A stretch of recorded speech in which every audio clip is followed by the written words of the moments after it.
Hello, ladies and gentlemen. My name is Brandon Wynn, and this is Critical Failure. So, we're on Fraz Urb'loo in Mordenkainen's Tome of Foes. Sorry, I had to move something. Uh,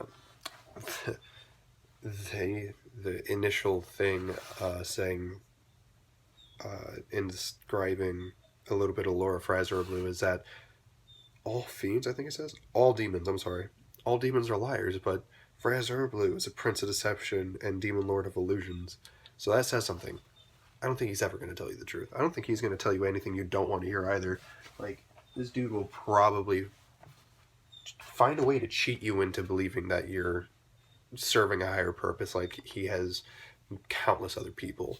He's going to be able to manipulate you because you're manipulative. You're immortal. You are susceptible to literally anything. I doubt that you're going to be able to really get one over on the Prince of Lies, Demon Lord of Deception and shit like that. So he's basically what people call Satan in Christianity.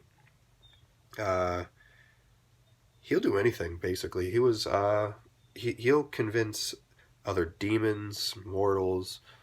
I would not be surprised if he's magically convinced a devil, at least a low-ranking devil, a very low-ranking devil, to do something like to a mortal. I could see it somehow. He's Fraz Urb'loo, but Fraz Urb'loo was for I was gonna say once. No, it says once actually. He was imprisoned under Castle Greyhawk in the world of Earth. It literally is spelled O Earth, but no A, and the O is in the very front of Earth. Uh, and he's been slowly rebuilding his power in the Abyss. He searches for the legendary Staff of Power, which was stolen from him by those who imprisoned him, and whoever serves him, he wants to get that sour back, that staff back. Sorry, so he tells him to go search for the Staff of Power, and yeah, basically, if you want to do something really good as a campaign, uh, have a very big king like that gives an order to this adventuring party: go find the Staff of Power. And they don't know it's Fraz Urb'loo the entire time. Like, that'd be funny as fuck. And then you have to find the second campaign, which is basically about defeating Fraz Urb'loo because your last characters literally just ruined the world. Congratulations. Uh, Fraz Urb'loo, it says a description right here. The Prince of Deception's true form is like that of a great gargoyle, some 12 feet tall, with an extended muscular neck and smiling face, framed by pointed long ears and lank dark hair and bat-like wings that are furled up against his powerful shoulders. You can assume other forms, of course. He's a fucking demon lord. But this is what he looks like once I can actually let's get his somewhat tail in there. He looks like that. Let me turn down brightness.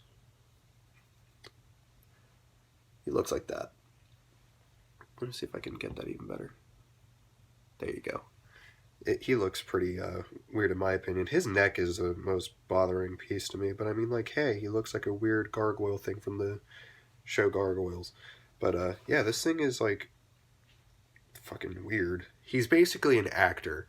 He will do anything to get his means, and he sometimes loses himself in his own acts of deception. So he'll actually somewhat start. I want to say he starts believing them to a degree.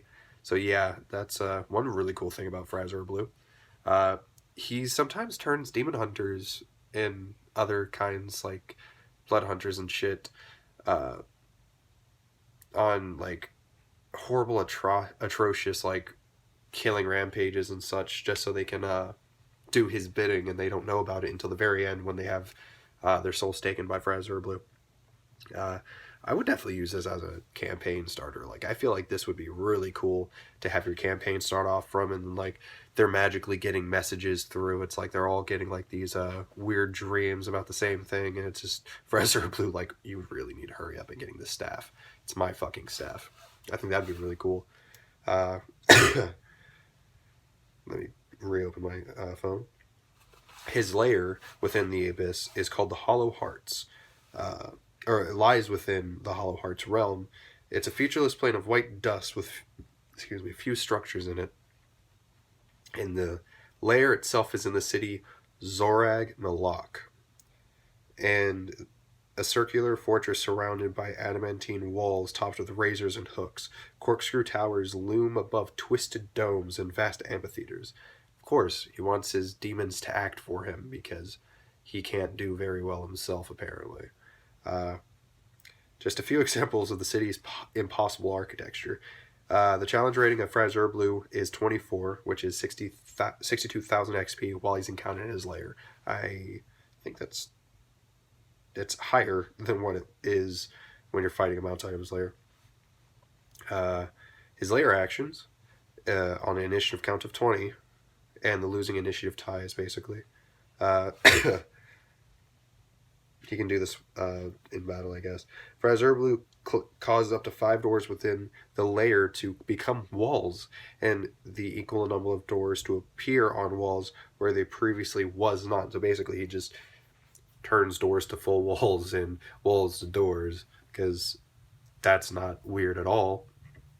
And he can choose one humanoid within the layer that instantly creates a simulacrum of that creature. Simulacrum. As if created by the simulacrum spell. The simulacrum excuse me, obeys Fraz Urb'loo's commands and is destroyed on the next initiative count of 20. So basically a clone, I'm assuming. Because I have no clue what the fuck that means.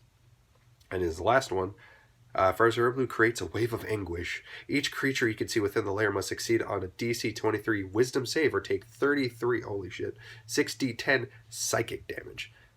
Fuck, I've never heard of that. That's actually really awesome. I would do that a lot. Just death, death, death. Have fun fucking being resistant to psychic damage, bitch. Regional effects. Intelligent creatures within a mile of the lair frequently see hallucinations of long-dead friends and comrades that vanished after only a brief glimpse. So basically your character is on acid. Okay. Roads that pass within 16 miles of the lair twist and turn back on themselves, making navigation in the area exceedingly difficult. Fuck. Forgot what that tool was used in the labyrinth to figure out where you've gone already. It was that cord. Forgot the name of it. I was going to say just do that. If a humanoid spends at least an hour within the lair, within 1 mile of the lair, the creature must succeed a DC 23 Wisdom save or descend into madness distorted by the madness of Fraz Urb'loo. A creature succeeds that saving throw won't be effective for 24 hours. If Fraz Urb'loo dies, the effects fade within 1d10 days. The madness of Fraz Urb'loo. It lasts until cured. 1d it's a 1d100, 1 to 20. I never let anyone know the truth about my actions or intentions, even if telling them is beneficial to me. So you're telling me that you're just stupid. Okay. 21 to 40. I have an intermittent hallucinations and fits of catatonia. So you're having really bad reactions to drugs. Okay. 41 is a 60. My mind wanders as I have elaborate fantasies that have no bearings on reality. When I return my focus to the world, I have a hard time remembering that it was just a daydream. Okay, so basically you're on ecstasy and acid at the same time. I wish I've done both of those so I could say for sure, but I have honestly not. 61 through 80. I convince myself that things are true, even if the things are overwhelming evidence to the contrary. So basically flat earthers. 81 to 100. My perception of reality doesn't match anyone else's. It makes me prone to violent delusions that makes no sense to anyone else. So basically you're saying that last one is your perception of reality is true regardless if it's false. Okay, so that actually makes kind of sense to a lot, actually. Huh. That last one actually made somewhat sense. Fraz Urb'loo's actual statistics now. He's a large fiend demon, of course, and a chaotic evil. He has an AC of 18. That's actually surprisingly low for my opinion. Natural armor. He has an average of 337 hit points, but it's 27d10 plus 189. He has a flight speed of 40 feet and a walking speed of 40. His strength is 29 plus 9. Dexterity, it's a plus 1, so it's 12. Constitution, 25 plus 7. intelligence 26 plus 8, wisdom 24 plus 7, charisma 26 plus 8. He just has one really bad stat. That's just dex. He just is not mobile. Guess getting stuck in a prison for years just really does not help. His proficient saving throws are dexterity plus 8, constitution plus 14, intelligence plus 15, and wisdom plus 14. His skills are deception 15, perception 14, stealth 8. How are you proficient in stealth? What? That makes no sense. He is damage resistant to cold, fire, and lightning. He has damage immunities to poison, bludgeoning, piercing, and slashing that is not magical. I can see this one not actually being somewhat, not allowing it to be necrotic, because I can actually see this guy not really being in the abyss a long time at all.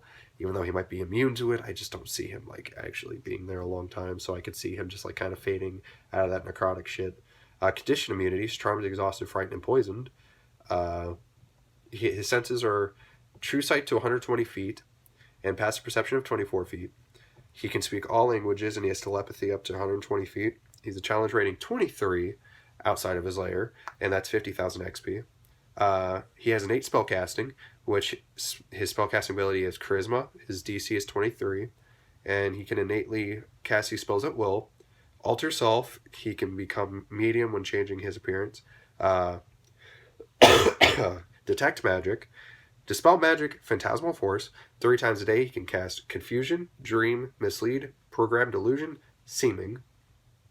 Seeming, that sounds weird. Once a day, mirage arcane, modify memory, project image. He has legendary resistance, so if he fails a saving throw, he can pass it.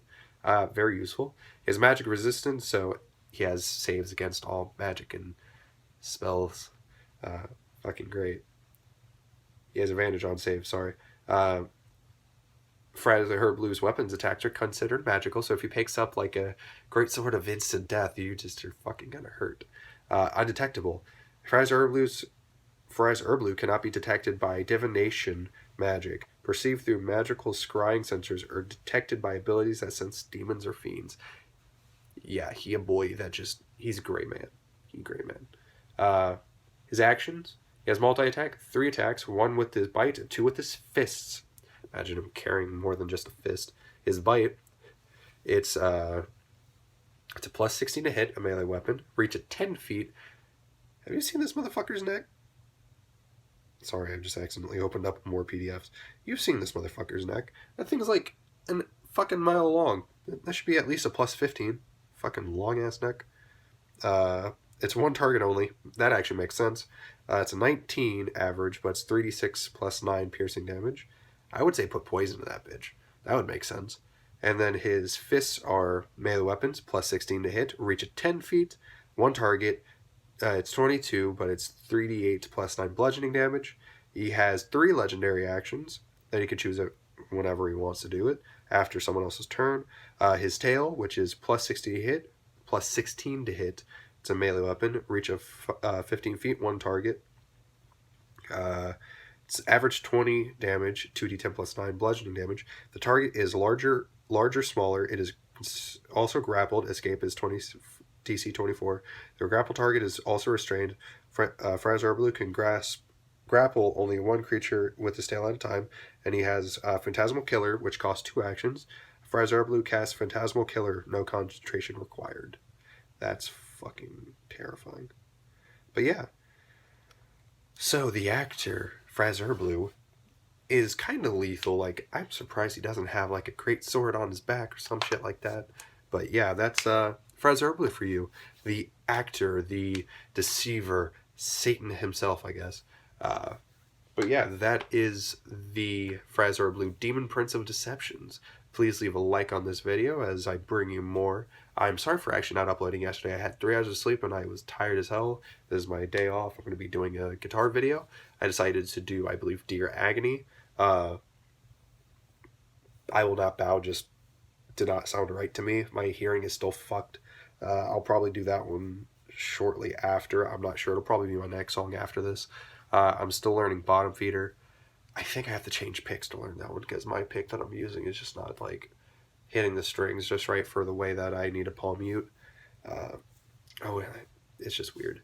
But I'm sorry for not uploading in general. I'll see you guys in the next video tomorrow. Yeah, tomorrow. Thank you guys for watching. Peace.